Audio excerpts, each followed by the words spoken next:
அனைத்திந்திய அண்ணா திராவிட முன்னேற்ற கழகத்தின் தலைமையிலான தமிழ்நாட்டின் தேசிய ஜனநாயக கூட்டணியின் சார்பில் மதுரையில் நடைபெறுகின்ற இந்த மாபெரும் பொதுக்கூட்டத்திற்கு வருகை தந்து இறுதியாக சிறப்புரை ஆற்ற இருக்கின்ற இந்தியாவை உலகளவிலே சக்தி வாய்ந்த நாடாக அழைத்து சென்ற இந்திய பிரதமர் மரியாதைக்குரிய மாண்புமிகு திரு நரேந்திர மோடிஜி அவர்களே, இன்னும் 2 மாதத்தில் தமிழ்நாட்டின் முதலமைச்சராக பதவியேற்க இருக்கின்ற முன்னாள் முதலமைச்சரும் நம் கூட்டணியின் தலைவருமாகிய மரியாதைக்குரிய திரு எடப்பாடி பழனிசாமி அவர்களே, மத்திய அமைச்சர் பெருமக்களே, நண்பர் நயினார் நாகேந்திரன் அவர்களே, நண்பர் டிடிவி தினகரன் அவர்களே, நண்பர் ஜி.கே. வாசன் அவர்களே, மேடையில் இருக்கின்ற அனைத்து கூட்டணி கட்சியின் தலைவர்களை வணங்கி இந்த கூட்டம் வெற்றி பெறக்கூடாது என்று ஸ்டாலின் அவர்களுடைய அரசு, திமுக அரசு எத்தனை சூழ்ச்சி செய்தாலும் நிச்சயமாக இந்த கூட்டம் வெற்றி பெற்றிருக்கிறது. எவ்வளோ தடைகளை கொடுத்தாலும் இங்கே வருகை தந்திருக்கின்ற லட்சோப லட்ச அனைத்து கட்சி கூட்டத்தின் தொண்டர்களே, தலைவர்களே, நிர்வாகிகளே, ஊடக நண்பர்களே, உங்கள் அனைவருக்கும் என்னுடைய பணிவான வணக்கங்கள். தமிழ்நாடு சமூக நீதியின் பிறப்பிடம். ஆம், தமிழ்நாடு சமூக நீதியின் பிறப்பிடம்.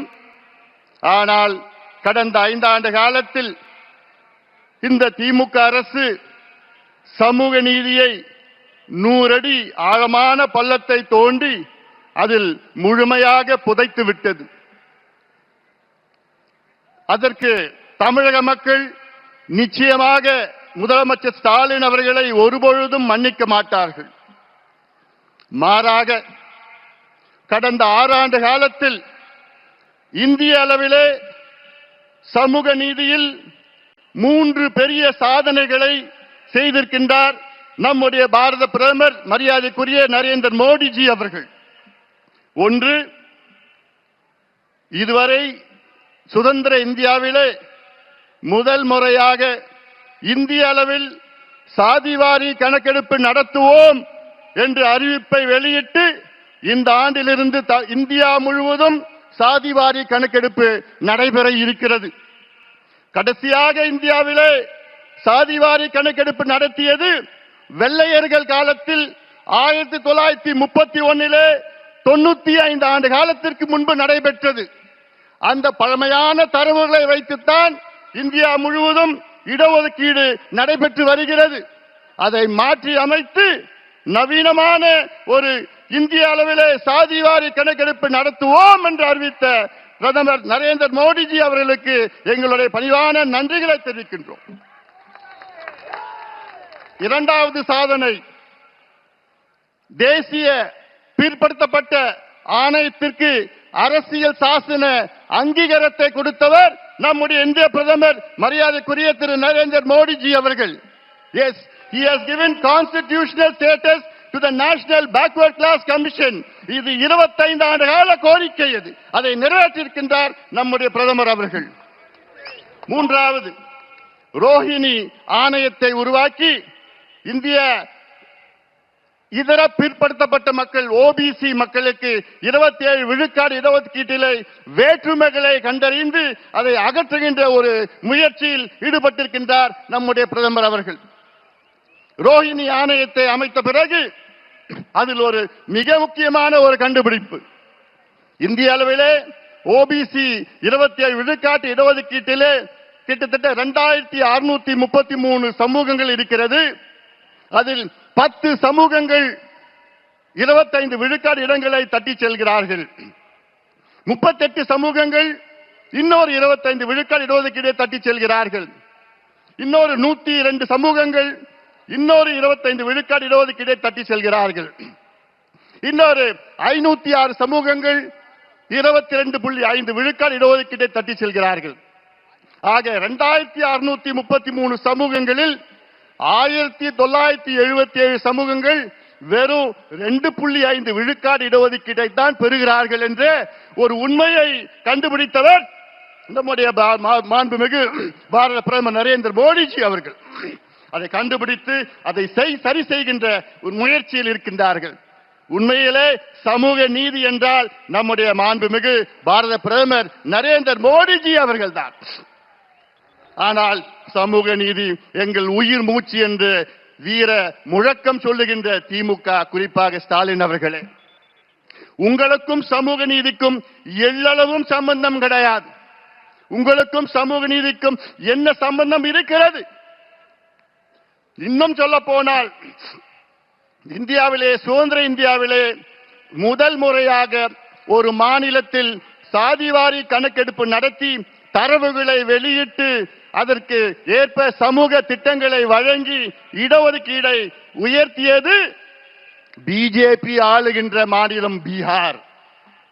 நினைத்து பாருங்க.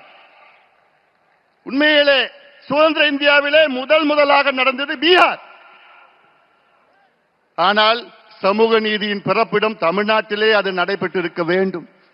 கடந்த 5 ஆண்டு காலத்திலே ஸ்டாலின் அவர்களே எத்தனை முறை நாங்கள் கேட்டோம், கணக்கெடுப்பு நடத்துங்கள், கணக்கெடுப்பு நடத்துங்கள். இந்த கணக்கெடுப்பு ஏதோ சாதிவாரி கணக்கெடுப்பு இல்ல. உங்களுக்கு அந்த சாதி பேரை பிடிக்கலன்னா அது சமூக நீதி கணக்குன்னு நீ வச்சுக்கீங்க, பொருளாதார கணக்கு, ஏதோ ஒரு கணக்கு வேணும். அந்த கணக்கு தான் பீகாரிலே நடத்தி, அந்த பீகாரிலே அங்கே 97 லட்சம் குடும்பங்கள் 6000 ரூபாய்க்கு குறைவான வருமானம் பெறுகிறார்கள். அந்த 96 லட்சம் குடும்பங்களுக்கு அந்த அரசு 2 லட்சம் ரூபாய் ஒதுக்கீடு செய்து அவர்களுடைய குடும்ப வளர்ச்சிக்காக செய்திருக்கிறது. இதுதான் உண்மையான சமூக நீதி. இதே கணக்கெடுப்பில் பீகாரிலே 67 லட்சம் குடும்பங்களுக்கு சொந்த வீடு இல்லை என்று அந்த 67 லட்சம் குடும்பங்களுக்கு வீடு கட்டி கொடுக்கிறார் அந்த பீகார் மாநில அரசு. இதான் உண்மையான சமூக நீதி. ஆனால் நான் கணக்கெடுக்க மாட்டேன், எந்த பிரச்சனையும் எனக்கு தெரிஞ்சு விருப்பம் இல்லை அப்படின்னு சொல்லுகின்ற ஒரு முதலமைச்சரை பார்த்திருக்கீங்களா? அதை விட மோசம், சட்டமன்றத்திற்குள் பொய் சொல்லுகின்ற ஒரு முதலமைச்சரை பார்த்திருக்கீங்களா?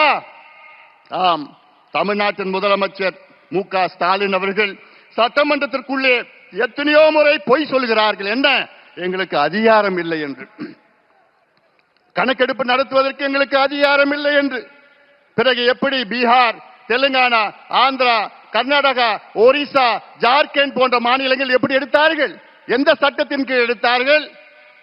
இந்தியன் ஸ்டாட்டிஸ்டிக்கல் ஆக்ட் 2008 படிதான் அத்தனை மாநிலங்களும் எடுத்தார்கள்.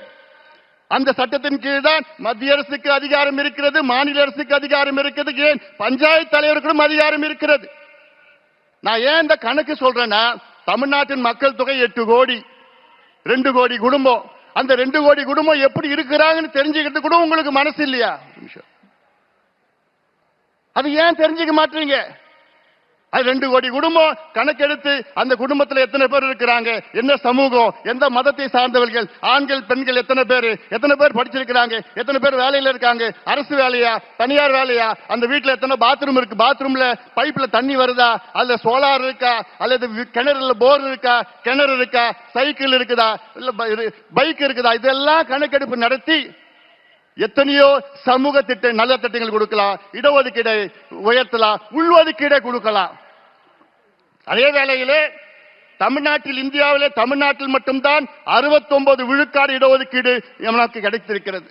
அதற்கு அந்த 69 விழுக்காடு இடஒதுக்கீட்டை பாதுகாத்தவர் ஒரே ஒரு நபர் தான், முன்னாள் முதலமைச்சர் புரட்சி தலைவி செல்வி ஜெயலலிதா அம்மையார் அவர்கள் தான்.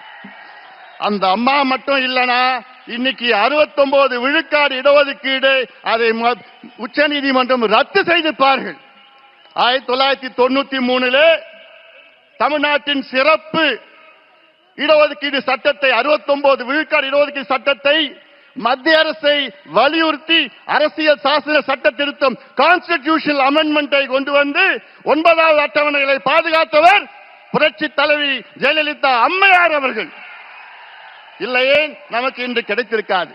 இறுதியாக நான் சொல்கின்றேன், நம்முடைய பாரத பிரதமர் நரேந்திர மோடிஜி அவர்களை மீண்டும் பாராட்டுகின்றேன். காரணம், நீர் மேலாண்மைக்கு முக்கியத்துவம் கொடுக்கின்றவர். அவருடைய குஜராத்தில் அவர் முதலமைச்சராக இருந்த நேரத்திலே, அந்த குஜராத்திலே சௌராஷ்டிரா என்ற பகுதி இருக்கிறது.